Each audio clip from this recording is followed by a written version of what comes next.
Why? Okay, so I've talked about Shota Umino multiple times, right, on Ye Old Podcast.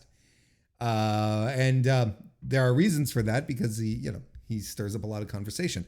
And it's like I was talking about when I reviewed Power Struggle. And the match was kind of revealed when Shota came to the ring and announced himself, right?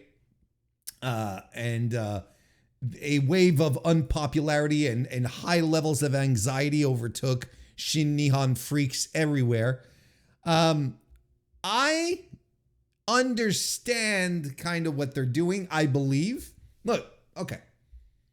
You can't have it both ways. I also mentioned this in the past, right? I'm all rehashing points at this point, but let's get the Shota Umino talk out of the way here. You can't have it both ways. We can't have spent the last 18 months complaining that Gedo's not pushing the new guys. He has to push the new guys. That's what they're for. That's what they're there for. Just give him a chance. Fumbled the ball with Tsuji, not having him beat Sonata on his return. Fumbled the ball with Shota. Fumbled the ball with, And now it's finally happening and suddenly we're upset. Is it because it's not the guy we want? Sure. I can understand that. But, it's nonetheless an opportunity for one of the young guys to be put in the situation here to, as I like to say, sink or swim. I think that's what they're doing. I think that's what they're knowingly doing with Shota Umino at this point. I think that's what they're doing with Shota. They have decided to just throw him into the deep end. Sink or swim, buddy. You think you've got it. You think you have what it takes to be a top guy. All right. Here we go. You are put in the most overanalyzed, under a microscope spot in the entirety of New Japan. Like you are in the main event of Wrestle Kingdom. There's no other show you would be main eventing that would be scrupulously broken apart as you being in the main event of a Wrestle Kingdom. So I think this is what they're doing. I think this is clearly what they're doing. They're throwing him in there and they're like, well, go for it. Show us what you can do, sport. Because they being New Japan, they have a lot of what's the word I'm looking for? They have a lot of hope in this guy. They've invested already a lot in Shota. They want him to succeed. They want him to be a guy. So they're doing it, right? They're just throwing him in there. Now, should it have been someone else? Who could it have been? And this is the question ultimately that everyone being annoyed over Shota have to ask themselves. If not Shota Umino, who is the guy? Now, Shingo Takagi, sure. But Shingo, and this has been demonstrated multiple times by New Japan over the past couple of years, his days, I believe, his days of being pushed as a top guy are over. He's a guy you can credibly throw into a main event match, such as the one we had at Power Struggle, right? Where it's like Zach and Shingo, and that's tremendous, right? But the days of him being a top guy, like the tippy top guy, they're done, brother. Like, it's finito. It's donezo. Like, stick a fork in Shingo, he's done. He's going to be, never open weight champion. Like, he's going to be the owner of the BMF belt. He's going to be in that, not the owner, but he's going to be in that constellation, in that orbit until he's done with New Japan, until he's done wrestling, right? So yes, Shingo would have probably been an overall better choice for match quality, for drama, for so on and so, like that would have, Zach, Shingo, main event at Wrestle Kingdom, that's something that is a guarantee of quality. That's something where you're like, okay, this is good stuff. But who's the babyface? Who's the heel? And you're saying, well, this is the same situation with Shota. Warren, who's the babyface? Who's the heel? I'm not so sure they ain't going to lean into those poor reactions he's been getting. I'm not so sure. I maybe, you know, I'm not saying that they're going to build him as a heel on the way to Wrestle Kingdom. I don't think they will. But once they're in the match, wouldn't be surprised if he starts healing it up. Wouldn't be surprised if we have another Tetsuya Naito situation on our hands where everyone's like, yeah, he's talented, but he, you know, what are we doing with him now? Like, you know, he's not over, it's not working. And then, you know, then he fucks off for a year, goes to Mexico, and then comes back and he's transformed and he's someone completely different, right? So, but, you know, anyway, I went on a bit of a sidebar. Let's go back to the original question. If not Shota, who? Yota Tsuji is another one that pops up a lot, right? And as I've said multiple times, I am also a big proponent of Yota Tsuji. Guy's got the look. He's tremendous. Like, there's a lot to love about Yota Tsuji. But we haven't seen the great match yet. We haven't seen...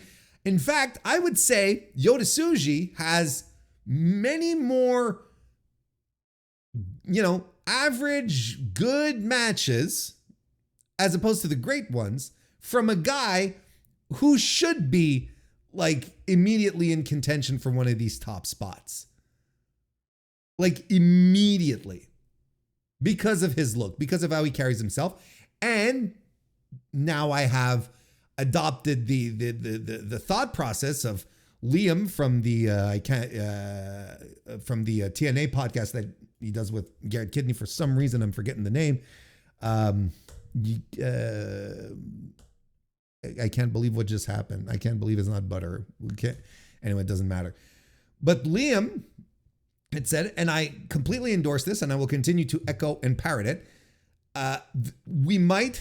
The thing with Yota Tsuji is that he might be a vibes guy as opposed to this fantastic all-around worker.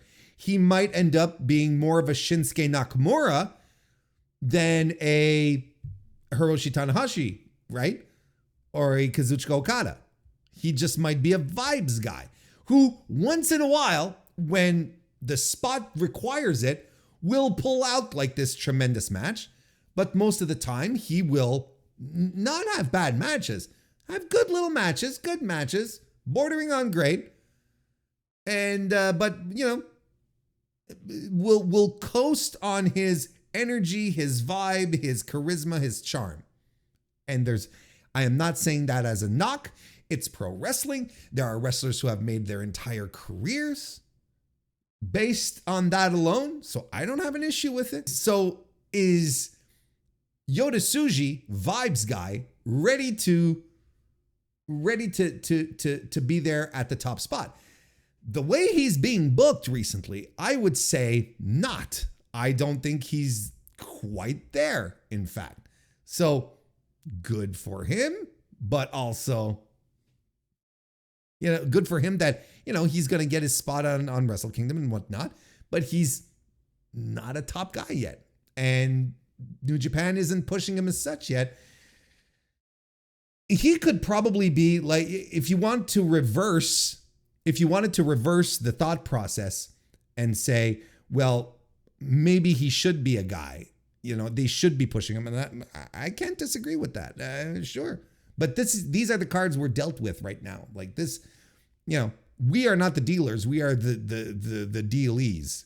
The deltees, the whatever the fuck. So yeah, and aside from that, like, who else? Are we going to put Hiroshi Tanahashi there? God forbid. No, right? Tetsuya Naito, there's a reason he's not champion right now. There's a reason he's not the top guy. They know it. They see it. They're not dumb.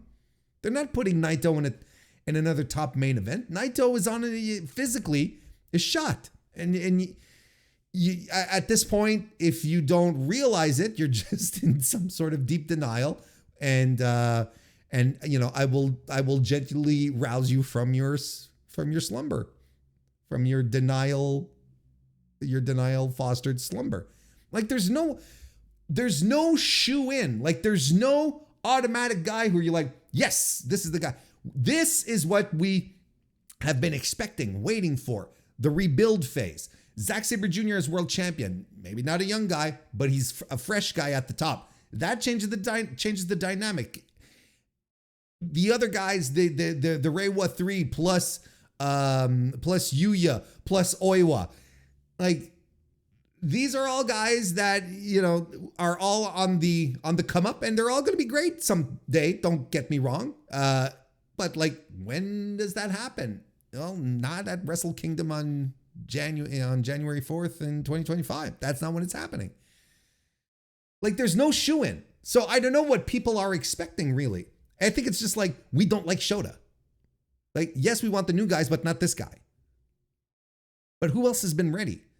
You could have potentially made a case for Yuya, potentially, but Yuya's out. Oiwa just came back. If you wanted to be real fucking bold, you could have done something with Oiwa, but that's clearly not what they're doing. They've been having him lose title shots over and over again. So,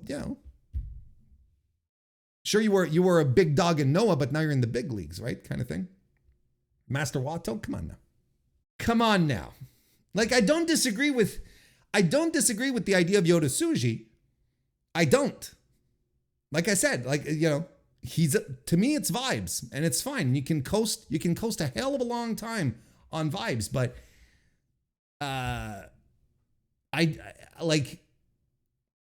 clearly this is not the path that Gedo has set up for Wrestle Kingdom for over the past couple of months. You could see it coming. These are the cards we've been dealt with.